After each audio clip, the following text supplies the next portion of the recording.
welcome to another edition of Education Telescope on Leadership TV.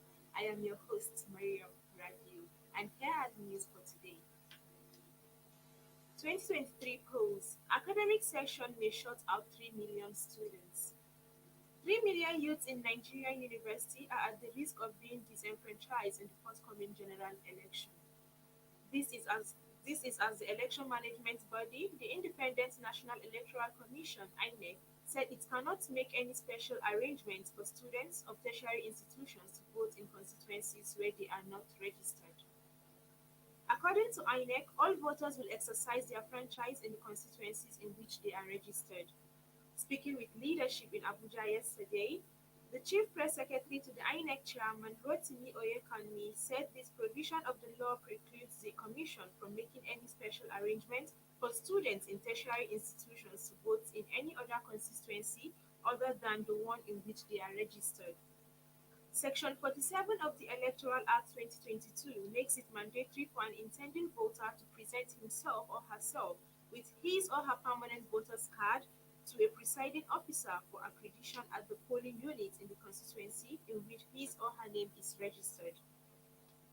However, despite calls from several quarters that universities should declare holidays for students to vote in the forthcoming general elections, millions of students may still be disenfranchised. INEC has said over 3.8 million of newly registered voters are students, accounting for over 40.8% of the total number of newly registered voters. But leadership gathered that most of the students may not be able to participate in the election given the uncertainties about whether the federal government or their respective tertiary institutions will declare holiday for the student as requested by stakeholders. JAMB suspends two registration agents over extortion. For allegedly extorting candidates in the ongoing registration exercise for the Unified Tertiary Matriculation Examination (UTME), the Joint Admissions and Matriculation Board has suspended two centers. The centers were sanctioned for collecting 6,500 naira instead of the approved 5,700 naira from candidates for e-form. Speaking with journalists in Lagos during an on-the-spot assessment of the ongoing registration exercise, JAMB Registrar Professor Ishaq Oloyede called for immediate blockage of access and activities of the two airing centers from the agency's portal. Oloyede visited the JKK Computer-Based Test Center, Ilupeju, and the West African Examination Council WAEC Center, OPA. He added that another JAMB agent was also on suspension for not complying with the rules and regulations of the board. According to him, every agent was paid 5% of the total money. Oloyede also emphasized that the registration time would not be extended beyond February 12, 2023, saying the board expected registration of 100,000 per day but had been within 62,000 per day. University of Lagos rewards honest staff with promotion. The Governing Council of the University of Lagos has approved the accelerated promotion of Mr. Joshua Aye Onu, a senior security officer, as reward for his efficiency, honesty, and loyalty. The decision was made at the meeting of the council when it received and approved the recommendation of the Senate Committee on the alleged theft of diesel by some staff of the Works and Physical Planning Department. The Senate Committee found Mr. Onu to have displayed a high sense of responsibility in discharging his duty on Monday, July 22, 2019. On that day, his eagle-eyed dodginess was instrumental to exposing an operation to steal 22,000 liters of diesel from the university. In recognition of his outstanding performance at his duty, the Governing Council approved the accelerated promotion of Mr. Joshua Aye Onu from Senior Security Officer to Principal Security Officer. The Vice-Chancellor, Professor Folashade Ogunshola, congratulated Mr. Joshua Onu on his well-deserved elevation and wished him more success in life. Nigerian researchers hand over COVID-19 vaccine candidate for preclinical trials. Nigerian researchers engaged in the Tertiary Education Trust Fund-sponsored vaccine development mega research project at Usman Danfodio University, Sokoto, have successfully handed over the COVID-19 DNA vaccine candidate for preclinical trials in Nigeria. The Vice-Chancellor of Usman Danfodio University, Sokoto, Professor Lawal Bilgis, who spoke at the presentation of Milestone on the third fund-sponsored vaccine development mega research project, noted that the handing over of a vaccine candidate for trials goes a long way to showcase the ability of indigenous scientists to solve the nation's problems using homegrown resources and facilities. He explained that despite the numerous challenges faced during the procurement of some of the consumables, equipment, and reagents from abroad, the vaccine was ready within 11 months of the receipt of the first tranche of TED Fund grants. He said the milestone portrays their expertise in the application of state-of-the-art technologies to rapidly develop vaccine candidates against any emerging or re-emerging infectious diseases in Nigeria. Executive Secretary of TETFund, Architect Soni Ekono, commended the effort and output by Usman Danfodio University in terms of research and development, adding that the university has succeeded in accessing over 35 NRF grants over the years, placing it among the best performing institutions in accessing the National Research Fund. According to him, TETFund has been making concerted efforts to identify more innovative way of using government and donor funding in research programs and projects of maximum developmental impact. NBTE develops new curricula others to address unemployment. The National Board for Technical Education has developed over 60 new reviewed curricular national occupational standards and open, distance, and flexible e-learning courseware in technical and vocational education training. The Executive Secretary of NBTE, Professor Idris Bugaji, disclosed this at the public presentation of the new and reviewed National Diploma, Higher National Diploma Curricula NOS and ODFEL in Abuja. He said the new and reviewed curricula was long overdue as it would help to provide general guide to institutions in determining the body of knowledge and skills while also addressing the employability problems in the country. Bugaje called on the need for the board to keep developing and reviewing more in order to bring them to national and international standards. He listed some of the new and reviewed curricula as ND and HND in petroleum and gas processing engineering, transport, planning and management, strategic communication and media studies, water sanitation and hygiene, and organic agricultural technology. He also listed homeland security, articulated vehicle driving, construction equipment operation, and traditional and herbal hygiene as part of the new and reviewed NOS for skill training. Also speaking, the Minister of Education, Malam Adamu Adamu, said the new development will mark the departure from the old practice where subject experts develop or review curricula without taking cognizance of the expectations of employees of labor. Adamu, who was represented by the Director of Polytechnic Education and Allied Institutions, Dr. Eje Usman, said the curricula will do no doubt instill fresh ideas in the delivery and learning processes. Governor Zulum sends 19 orphans for medicine in Egypt, pays 250 million naira. Governor Babagana Umar Zulum has bade 15 orphans and vulnerable indigents of Borno State farewell on scholarship to Egypt. The student will soon be departing for Suez City in Egypt to study for the Bachelors of Medicine and Surgery degrees on a full government scholarship for 5 years. The scholarship to Suez University, for which Zulum released 250 million naira, was one of the outcome of a visit to some Egyptian universities by Governor Zulum in November 2020.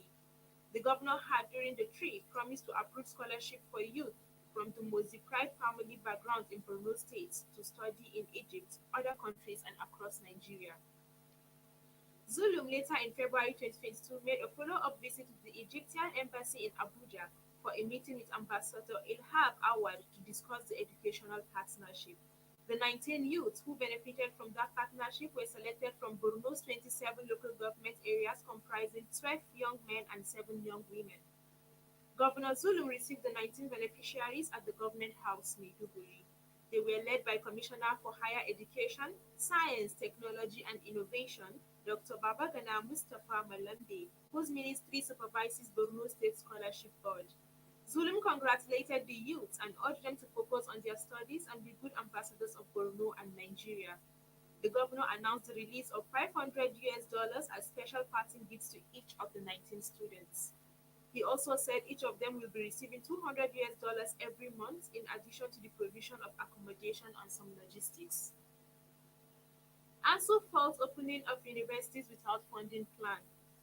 The national president of the Academic Staff Union of Universities (ASUU), Professor Emmanuel Osodeke, has revealed that one of the major problems causing crisis in the tertiary education system was the use of a wrong template for funding of tertiary institutions. He made this known during a memorial lecture, noting that these problems encountered in Nigerian universities originated from the Shehu Shagari and Ibrahim Babangida-led administration who allegedly gave the country to the International Monetary Fund (IMF) and the Brethren Woods institutions of the World Bank. He, however, suggested that other means of funding should be adopted so as to restore the pride of tertiary institutions across the country. Osodoke also said one of the major problems facing the tertiary institution is the establishment of universities without template for funding. Also, the method of appointment and recruitment into state-owned universities by the government has also been a problem. And the next news says Osibanjo to deliver Founders Day lecture at Federal University, Oyo. The Vice President Yemi Osibanjo will on Saturday, February 11, 2023, deliver the Federal University Oyo Ekiti Founders Days lecture as part of activities lined up for the university's convocation. Former former Pro-Chancellor, University of Ibadan, Chief Wole Olanipekun will also grace the convocation, where the Oni of Ife, Oba Adeyeye Ogunwusi, will be special royal father of the day. At the seventh convocation, the Ata-Igala Matthew Obuche will be invested as the Chancellor of Federal University Oyo Ekiti. Former Managing Director, First Bank of Nigeria, Stephen Onasanya, Chairman, Publisher of Trust News, Kabiru Yusuf, and Olanipekun will back the institution's prestigious honors course of the convocation. And the next news says SANU NASU meets February 9 over unpaid salaries and others. The Joint Action Committee of the Senior Staff Association of Nigerian Universities and Non-Academic Staff of Educational and Associated Institutions will on February 9, 2023 hold a meeting to decide on what it's called the government's non-responsiveness to its demands.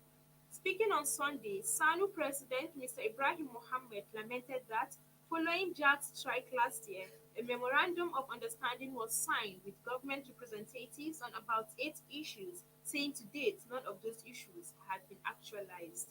Also, the President Academic Staff Union of Universities, Professor Emmanuel Osodeke, told our correspondent that all the issues for which the union embarked on 8 months strike in 2022 had not been resolved by the government.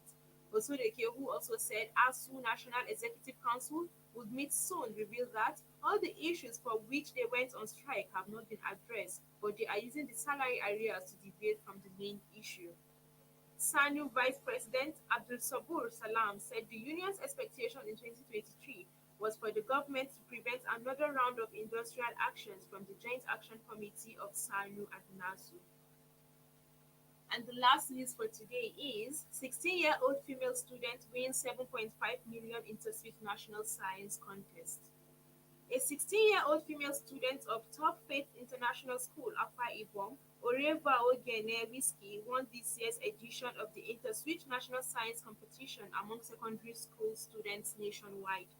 She is the first female student to win the annual competition, which entered fourth edition this year. InterSwitch Spark Science Competition is an initiative of InterSwitch Nigeria Integrated Payments and Digital Commerce Platform Company as part of its social intervention project on education in Africa. By winning the Star Prize, Whiskey received 7.5 million in scholarship to study at any university of her choice, among other exciting prizes. Adesayo Elumare of the Ambassadors College, Ota, Ogun State, and Precious Akinyemi of Rema Chapel International School, Oyo State, won the second and third prizes and went home with 4 million and 1 million respectively, also in scholarships. The Chief Customer Experience Officer of InterSwitch Nigeria, Oremei Aka, who announced the results in a statement, said, "The essence of the competition is to identify and reward excellence among secondary school students in science, technology, engineering, and mathematics." mathematics subject and encourage many more students into STEM education. And that is all on today's news on education. Thank you for staying tuned. Please come back next week, same time, to hear more about education news in Nigeria. I am your host, Mariam Radio. Thank you. Thank you for watching. For sponsorship and advert placements, please contact 080-3688-6158. Last Word Leadership Podcast Studio. You have the last word.